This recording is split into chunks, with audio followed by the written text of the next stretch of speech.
Una tormenta. Tormenta en la Gavia. Allá atrás. No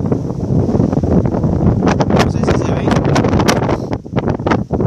Allá atrás está el Txemi. También que no la levantó, pues si hubiera muerto, hubiera salido volando. Aquí estamos.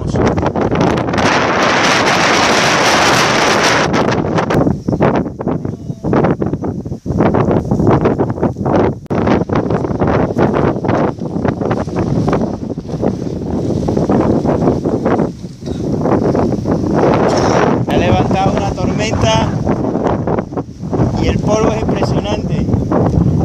Este señor ha venido a estrenar la cometa, yo creo.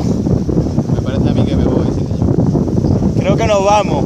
Vamos a esperar un momento a ver qué tal, pero tiene toda la pinta que no. No podía ver.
Para allá.